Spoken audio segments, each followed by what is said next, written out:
Hai anak-anak, jumpa lagi dengan Pak Imam. Bapak akan mengajar pelajaran kimia pada kelas 10 TKJ hari ini. Nah, hari ini kita belajar kimia. Apakah sudah tahu tentang kimia? Ayo, di dalam pemikirannya pasti kimia itu sangat susah. Nah, kimia itu apa sih? Nah kan, pasti alat-alat yang berbahaya dan sebagainya. Nah, sebenarnya susah nggak sih kimia itu? Ayo coba pikirkan, susah nggak kimia itu? Nah, jawabannya tidak. Kenapa tidak? Karena kimia itu sangat dekat dengan kehidupan kita sehari-hari. Nah, contohnya, kita sedang menghirup udara. Nah, itu adalah zat yang termasuk dalam kimia. Nah, apa itu ilmu kimia? Nah, ayo, ada yang sudah tahu? Nah, ilmu kimia itu adalah ilmu yang mempelajari tentang materi. Materi itu apa? Struktur, susunan, dan sifat dari suatu senyawa serta perubahan yang ingin dicapai oleh suatu materi.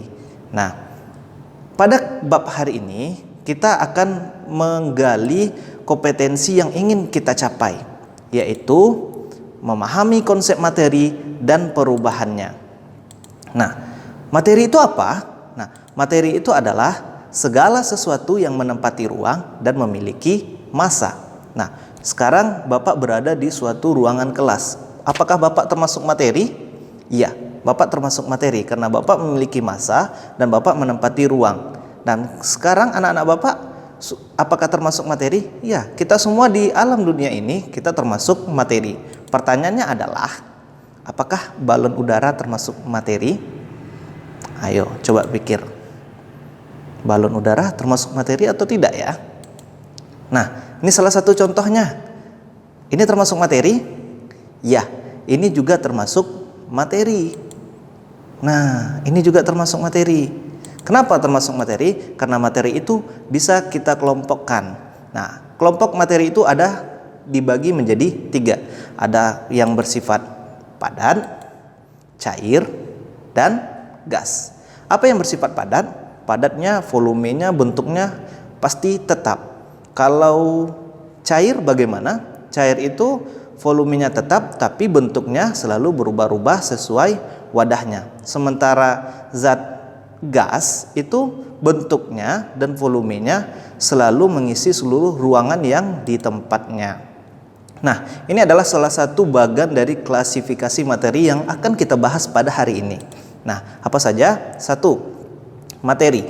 Materi itu terbagi atas 2, yaitu zat tunggal dan campuran. Apa itu zat tunggal? Tadi ada unsur, senyawa, dan campuran. Apa itu unsur, senyawa, serta campuran? Apakah sudah tahu? Waktu SMP mungkin sudah mempelajari, tapi hanya sekedar saja atau kulit-kulitnya saja. Hari ini Bapak akan menjelaskan apa itu unsur, senyawa, serta campuran. Nah, unsur itu adalah zat tunggal yang tidak dapat dibagi lagi menjadi zat lain. Nah, unsur ini sudah ada di dalam sistem tabel periodik unsur. Nah, apa contoh-contoh unsur yang ada yang harus kita ketahui? Nah, ada hidrogen, ada oksigen, ada berelium. Nah, yang kedua itu adalah senyawa. Oke, senyawa itu apa? Senyawa itu adalah gabungan dari beberapa unsur yang terbentuk melalui reaksi kimia. Nah, contohnya tadi kita ada mengenal hidrogen di unsur dan kita juga mengenal oksigen. Nah, jika kedua unsur ini kita gabungkan itu disebut menjadi senyawa. Apa unsur yang terbentuk dari senyawa hidrogen dan oksigen? Salah satunya adalah H2O. H2O itu adalah air yang setiap hari kita minum. Jadi kimia itu sangat dekat dengan kehidupan kita sehari-hari. Garam dapur itu terbentuk dari NaCl, natrium dan klorida. Natrium itu adalah unsur, klorida itu juga unsur. Jika digabungkan antara unsur dengan unsur ini, maka dia akan menjadi suatu senyawa. Banyak lagi senyawa-senyawa. Dan unsur dan senyawa ini juga termasuk ke dalam zat tunggal. Oke? Yang ketiga, campuran. Nah, campuran ini apa? campuran ini adalah gabungan dari beberapa zat yang perbandingannya tidak tetap melalui reaksi kimia. Contohnya air sungai, tanah, udara, serta makanan yang kita makan. Itu adalah suatu campuran. Bisakah campuran ini kita pisahkan menjadi unsur-unsur yang lain? Bisa. Ada namanya pemisahan campuran. Oke, pemisahan campuran ini bagaimana? Ya, pemisahan campuran ini berfungsi untuk kita mengembalikan campuran ini berdasarkan unsur-unsurnya tadi. Nah, pertama, ada beberapa macam pemisahan campuran. Yang pertama itu adalah filtrasi atau penyaringan. Yang kedua, dekantasi. Yang ketiga, kromatografi. Yang keempat, destilasi atau penyulingan. Yang kelima, sentrifugasi.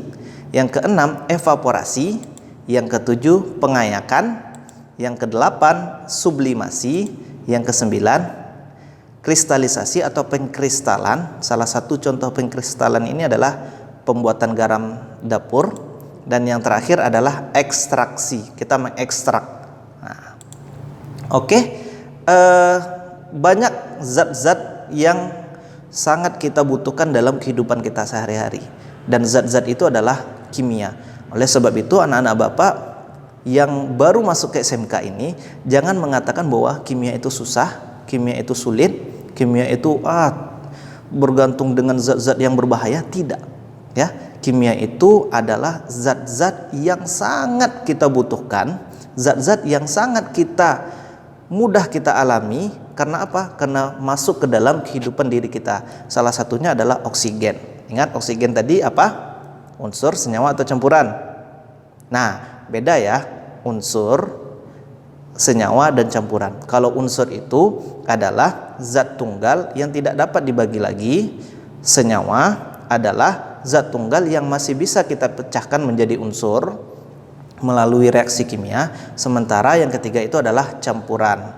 Nah, pada campuran Bapak sudah menjelaskan tadi ada campuran itu bisa dipisahkan. Nah, campuran juga ada terbagi atas dua, yaitu campuran homogen atau campuran yang sejenis. Yang kedua adalah campuran heterogen, campuran yang tidak sejenis. Nah, bagaimana cara untuk melanjutkan pembelajaran kita hari ini? Nah, anak-anak semuanya bisa membaca berbagai literasi, baik itu dari buku maupun media sosial yang lainnya. Bapak harapkan pada hari ini kamu mengerti apa yang harus kita pelajari tentang kimia.